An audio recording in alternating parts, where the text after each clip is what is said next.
Whoa.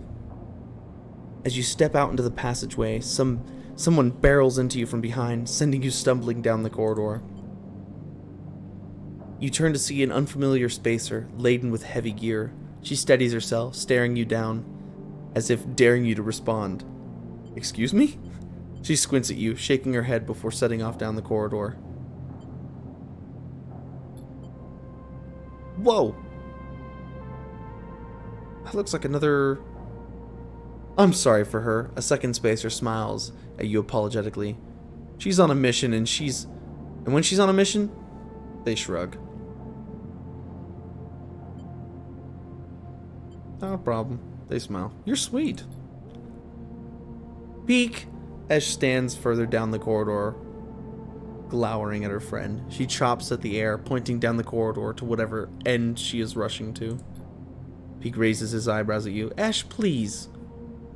Do you want everyone on the station to hate us? Ash hardens. They want to hate us. They can hate us. She drops her hip. I'm not exactly seeing much love as it is. We're lucky we got through before they set up that damn cordon. Don't interrupt. Peak sighs. This station isn't Hawthorne. Everyone isn't yoked to the same corporate protocols. I'm not saying they're part of the administration. She jerks her head in your direction. I'm just saying we need to get these supplies to Briar before someone starts asking questions. Can I help? Peek smiles slyly. See, Ash? Help. Isn't that exactly what we need right now? Peek. Ash rolls her eyes. Peek ignores her. We are with the refugees. The ones Haven Age have cordoned off from entering the station. She interrupts. The ones that are being quarantined in makeshift vessels that barely made it to the eye to begin with. The ones that your station administrators have called existential risk and are running out of supplies while their right to safety is being debated by people with no stake in their future. She quickly looks away, annoyed at her own outburst. Peek sighs. She's right. People are trapped out there, and they turn to Ash. We understand that this is a big problem for the Eye. Hundreds of refugees and more ships turning up each cycle. They hold up a hand to stop.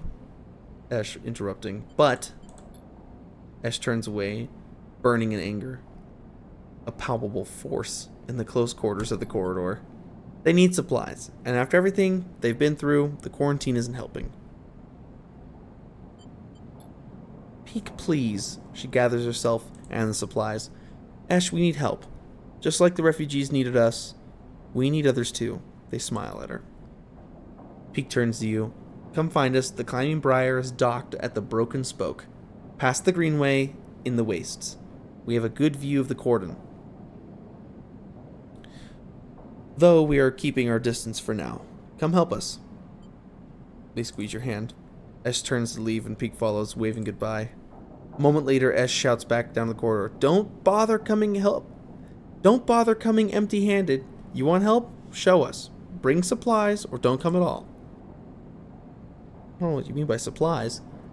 And with that, they disappear around the corner. Ash already picking up speed as Peek calls for her to slow down. A refugee flotilla? Where are they coming from, and why now? Each time you think you begin to understand this place, something changes.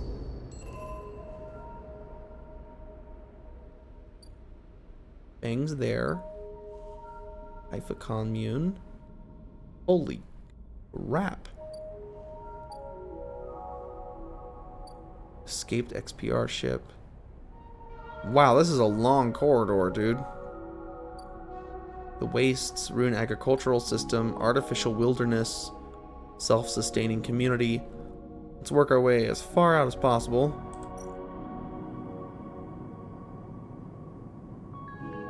Welcome to episode Flux. Episode Flux is the first of 3 episodic updates to Citizen Sleeper, telling the story of the refugee flotilla, which has arrived at the Eye.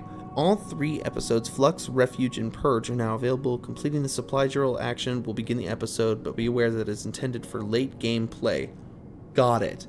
Wonderful. Will not touch that for a long while. Okay, this one. The wastes. Scrap components! Oh boy! I could do with some scrap components. I'm not feeling too good, Mr. Stark. Oh, what's the... Is there a bonus to this, or... Oh, it's just repeatable. Gather scrap. That's going to be very handy later. Artificial wilderness.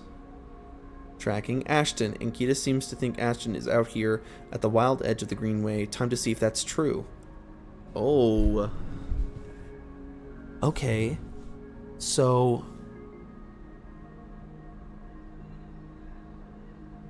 I'm gonna get myself...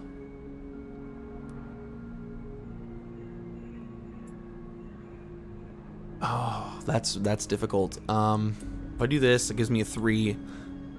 Don't lose energy. Oh, pain. Big pain. That'll get me 3 at least. Okay. What's this? A Haifa member, the only way to become part of the commune is to work your way in through long service. It isn't for everyone. Okay. Engage or endure. Which one has the better perk? Engage. Chance to gain energy after every engage action. Or endure. Endure just has the energy at home. Okay. So engage is probably going to be better than the endure for this one. Engage was the one that's going to give me energy. Possibly. Okay. Feng. Feng. When you enter the service dock, Feng is already set up, crouched among stacks of equipment. He's leaning over a terminal, bathed in a blue glow. He looks totally at home. Sleeper, what do you think? It turns out not everyone in Haven Age is set against me. A couple of old system pals managed to ship me some of my old gear. He gestures at a pile of blinking hardware. The mess is here, he laughs. Don't question the process, Sleeper. Any updates? Feng beckons you over.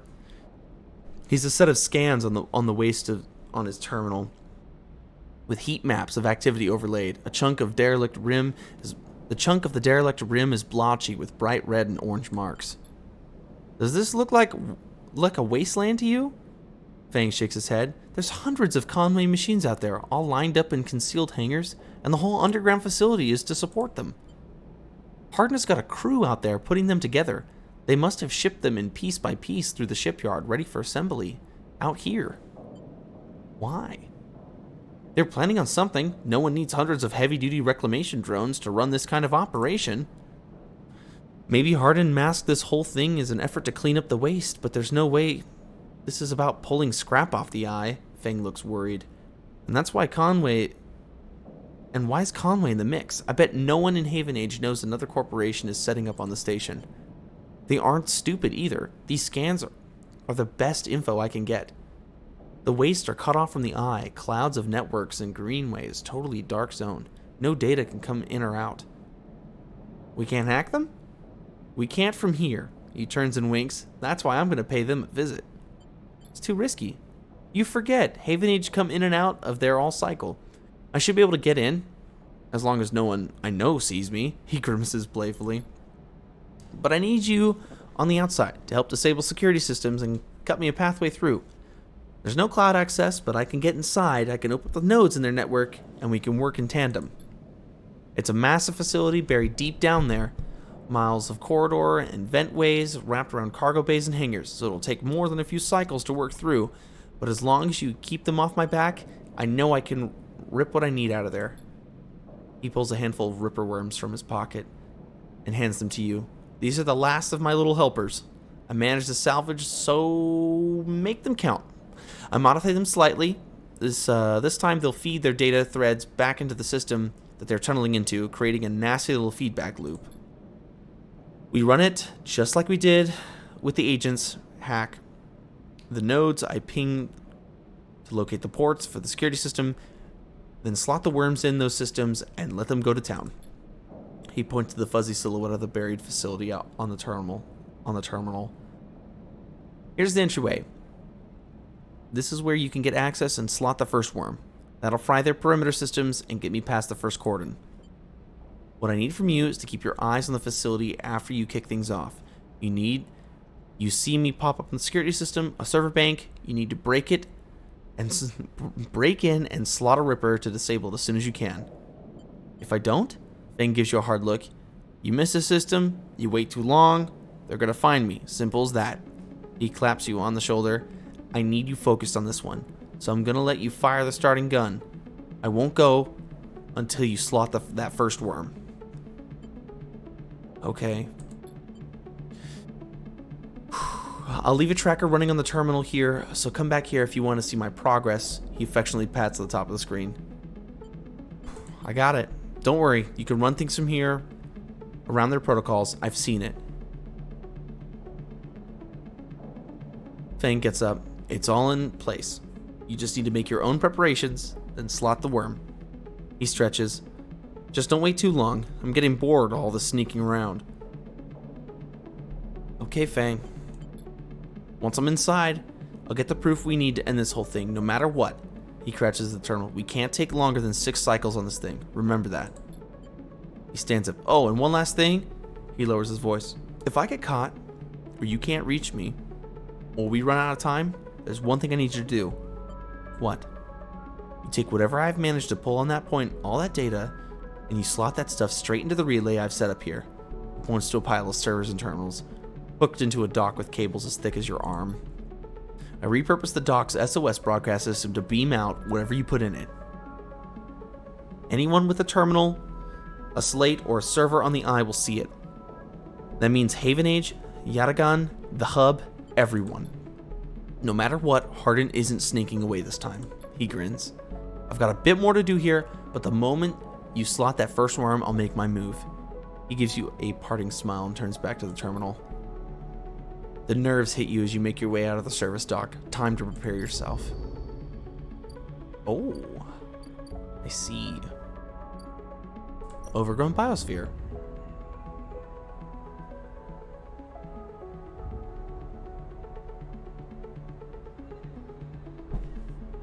Okay.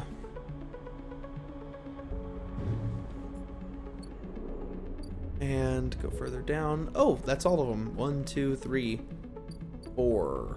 Ruined agricultural system. This is where I get my scrap components. Please give me...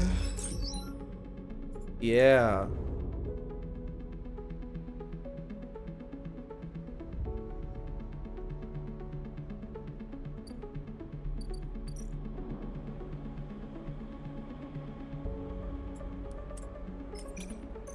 Come on, baby. Let's do it.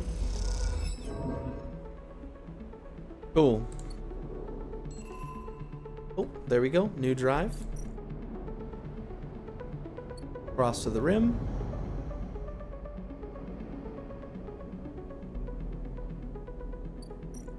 Go in here.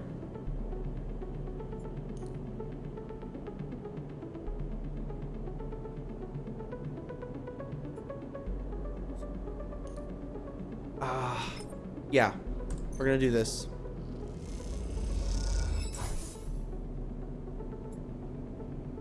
We're gonna feed a cat.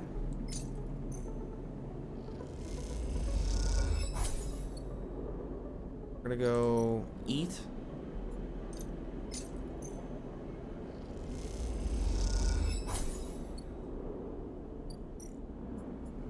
And we're gonna end cycle. It's the last of my medicine.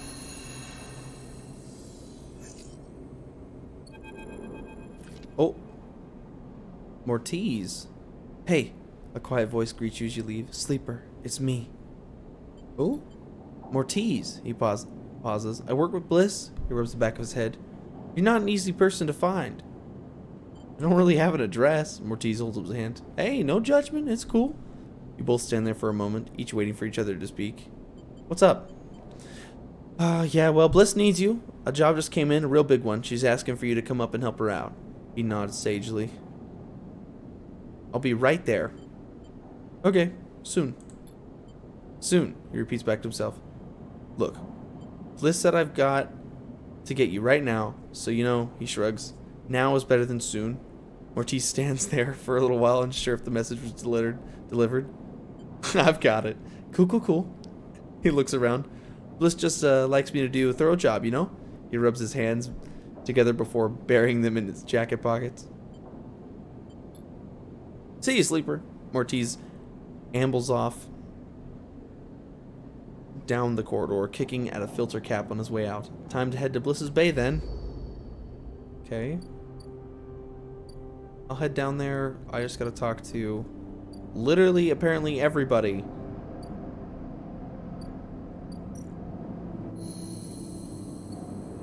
Cool. Cool.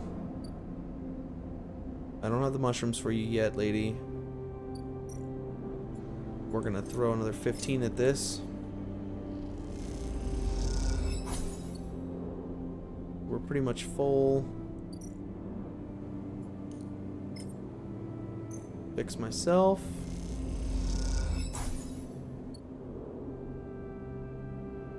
Okay, Lemon Mina. There's no answer when you buzz Lem's unit, but the door opens. You push the door and find Mina sitting in the middle of the floor, playing with Bun Bun. Where's Lem? Mina doesn't respond. She walks Bun Bun across the floor, narrating quietly to herself.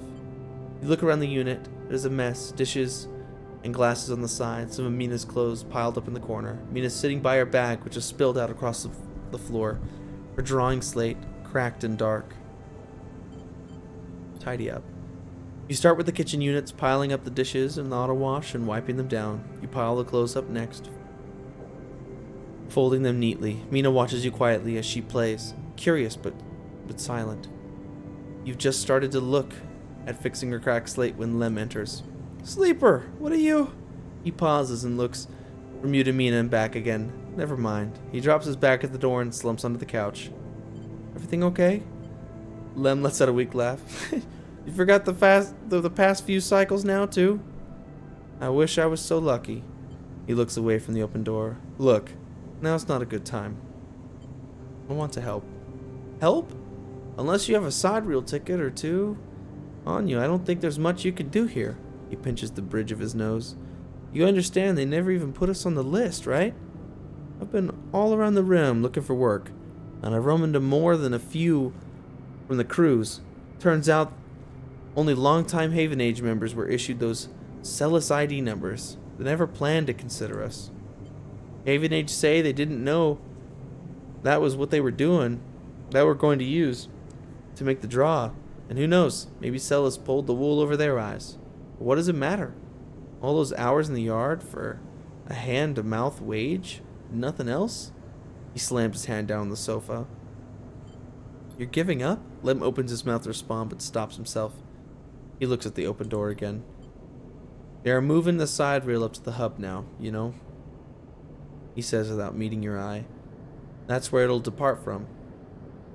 They are bringing in a ship with all their cryo-sleep pioneers and transferring them up there in a microgravity before loading the crew.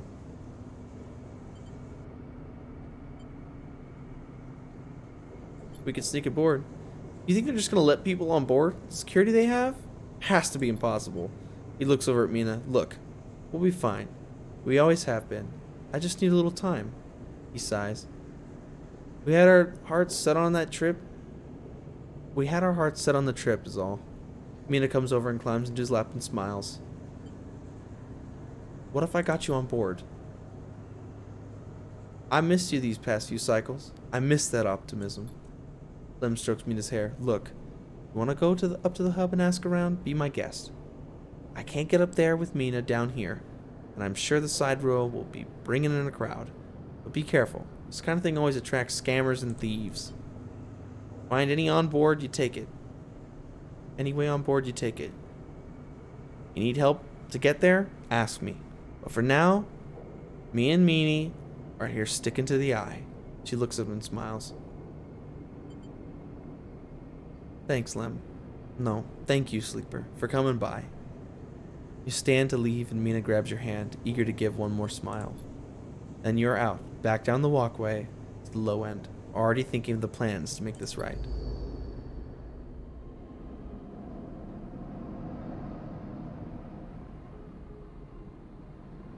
Whoa, where's the big ship?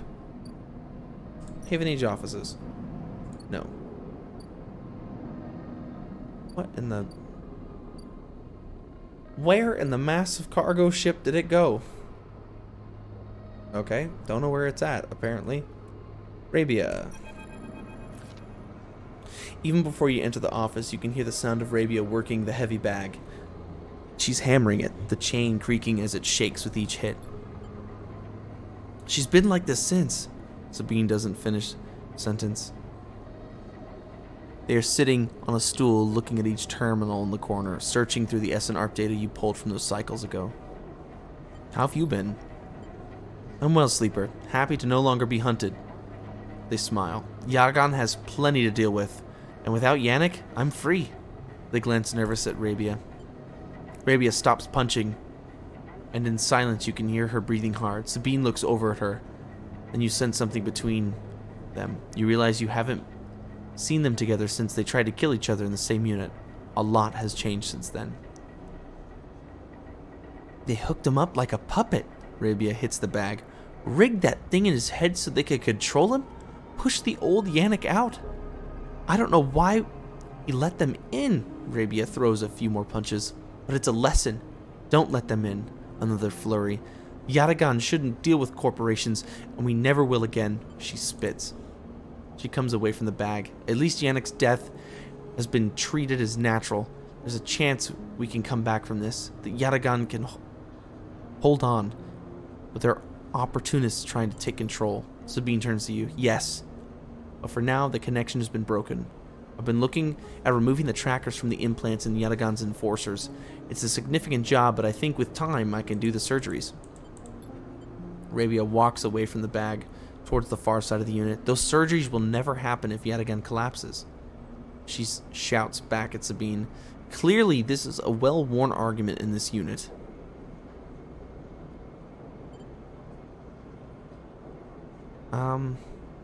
What now for you? Sabine looks over at Rabia. I want to help fix this mess if I can. There's the implants, and I want to return to my surgery. The low end needs doctors. What I understand now is that Yatagan can be something if we want it to be. Coming here from SNR, from the core worlds, all I saw was a gang. And with Yannick keeping me on a tight leash, they shudder. Rabia believes, and I want that belief. They look unsure. I also want to be done with SNR, but I doubt they are done with me. They glance away, rubbing their shoulders. I hope you're right. Me too. I smile.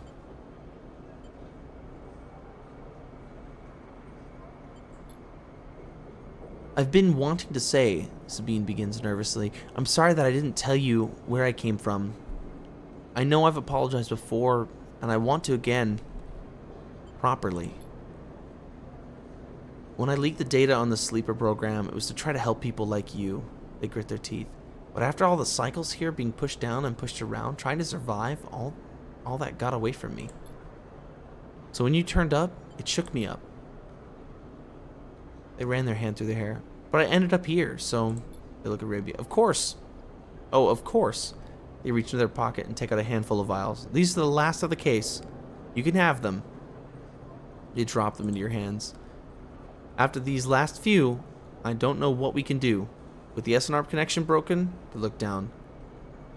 But I know there are other ways, repairs, other pharmaceuticals. I've even heard that there's some labs on the Greenway. Perhaps they can help? They meet your eye. I'm sorry I can't do more. Thank you for everything. They look away, their eyes bright with tears. Rabia crosses back to you both and sits beside Sabine. They look at each other, and you can't help but smile at the idea of them together. What are you two plotting? Rabia grins. Sabine laughs, and the sound is a welcome one. You watch the two of them teasing each other and smile. Later, when you leave, you take the handful of vials out of your pocket and look at them. You can still feel the core of anger deep down inside, and you don't know if it will ever leave. But SNARP doesn't own you anymore. They can't because this place, these people own you. They are what make you get up every cycle. They are what keeps you breathing. You put the vials away and walk through the low end, your senses tuned to every sight, every smell, and every sound. Soaking it all in. Living. Nice. Agent nodes. Keep 2 dice even when it's breaking. Reroll all of your dice once per cycle. All cryo actions are discounted by 20%.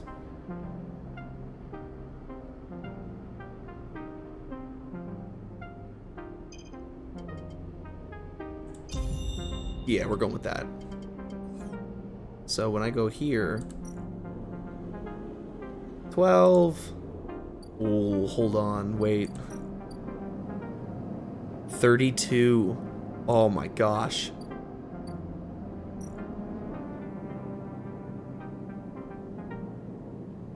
16.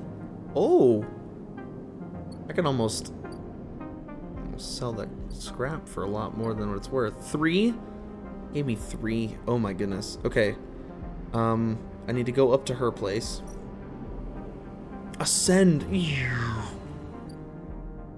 Oh. There's the big ship. There's the big ship. Away on board. Perfect. Perfect. I can't let Lem down. Last one. Perfect. Thank you. Quite the achievement, isn't she? Sandre Celis must be proud. You recognize the resonating voice of Castor immediately, and you turn to see him, hooded and tucked into the shadows near the viewing platform. Castor, I see you remember our game. Good. He looks around, but the platform is clear. I'm afraid you'll have to wait for a rematch. Microgravity makes Talva up a little difficult. He smiles broadly. Castor walks out to the stand beside you on the platform. The telltale clunk of magnetic boots accompanies his slow crossing. He notices you looking at them. I don't much like it up here, he explains. I hear there was some sort of trouble at the Haven Age shipyard when they announced the results of the crew lottery. They screwed us. I know, he sighs, meeting your eye. An ugly business. Silas are too used to the way things work in the core. Exploitation is the only logic they know. He gestures out at the side rail. You know why they built this monstrosity on the eye? Control. Certainly. There is no corporate oversight out here. But that's not all. He stares at the pristine yellow hole. Celis built it here, says Castor gravely, because they didn't want anyone to know it exists. He rubs his forehead. And secrecy is something I cannot abide. He turns his face to you. There are people being loaded onto the ship as we speak. Sleeping people, locked in cryosleep, like the person that you were emulated from. There are hundreds of them, and Celis wants to send them out to a planet at the edge of the settled systems, without anyone knowing where it is. But you, Sleeper, can do something about that. You are like me. You deal with data. You can read it right out of the air. With someone like you on that ship, secrecy isn't a problem. You can ping back whatever I need whenever I need it, as long as you're on board. With you on the side rail, and with some minor modifications, he pauses, you can be my eyes and ears. I will keep track of Celis. Grand project through you. What? In short, says Castor, stretching, I can get you aboard, Sleeper, but I'm going to need you to help me.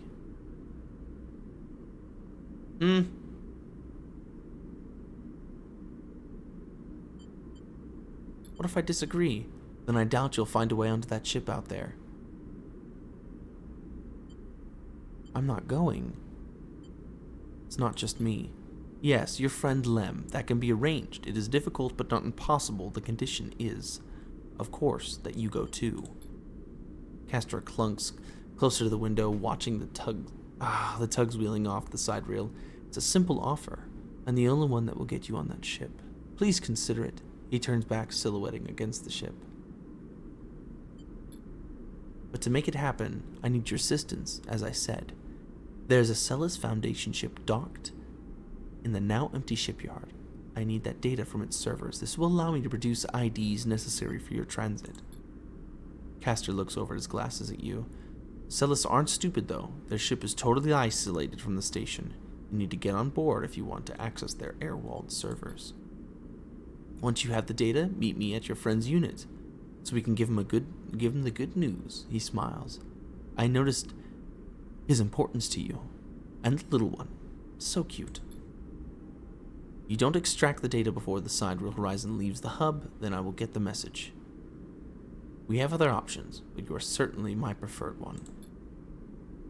But be sure when you act, Sleeper, once you take the data from Celis, set off a series of events that will likely be hard for you to untangle yourself from. Either way, I recommend you stop asking around up here. You are bringing a lot of attention to yourself. Castor glances around. As if to emphasize his point, there were only a handful of cycles until departure, Sleeper. Make your decision. With that, Castor marches back off to the platform, the sound of his mag boots fading away, leaving you to contemplate the sidereal horizon and the part it may play in your future.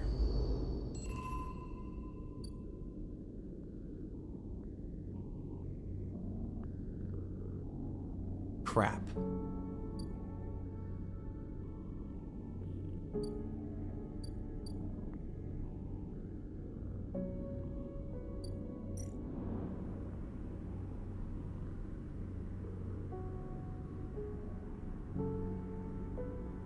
Oh.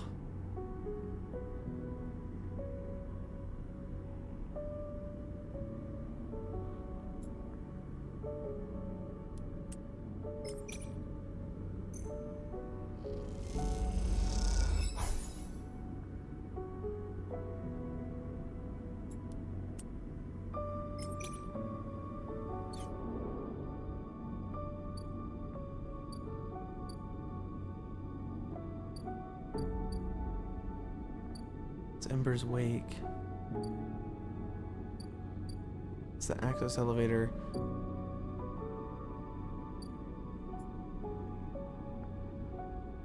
Oh, that's right, I can... Yeah. Do that. Give me a positive. Give me a positive. Okay.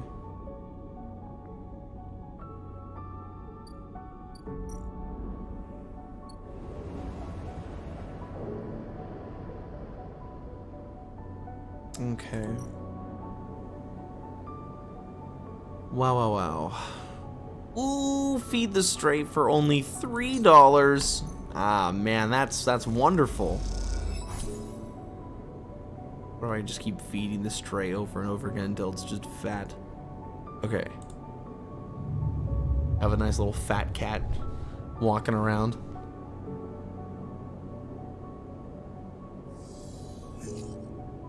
Five, 6, 5, okay.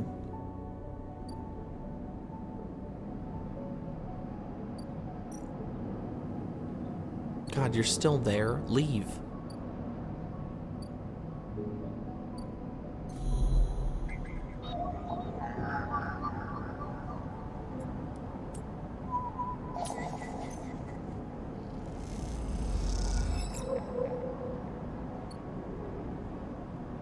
Ooh, Hunter's gonna come after me here soon. I don't have the mushrooms for you. Especially not in the greenway. Go... Ascend. And contract.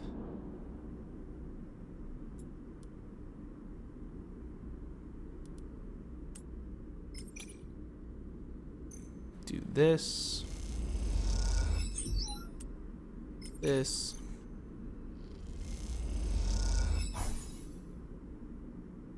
Okay, so I'll finish that in the next cycle.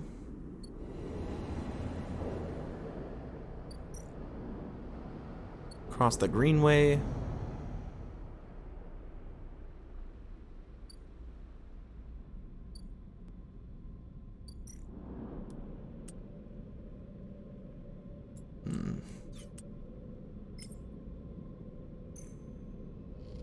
Get me some scrap. Thank goodness. Go down to here. No, I don't really care about that. What about this one? Tracking Ashton.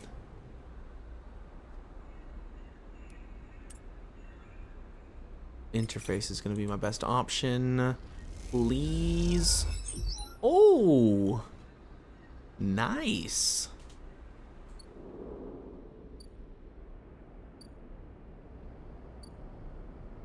Okay, if cross the rim, I can repair myself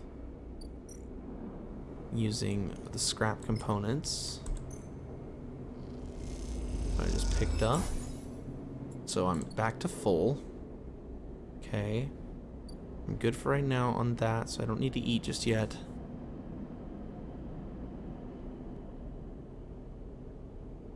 Okay, that means that I can end this cycle, I guess. $3, gotta feed the cat. And end my cycle. I'm psychotic. I'm psychotic. I need narcotics. 'Cause I'm bionic.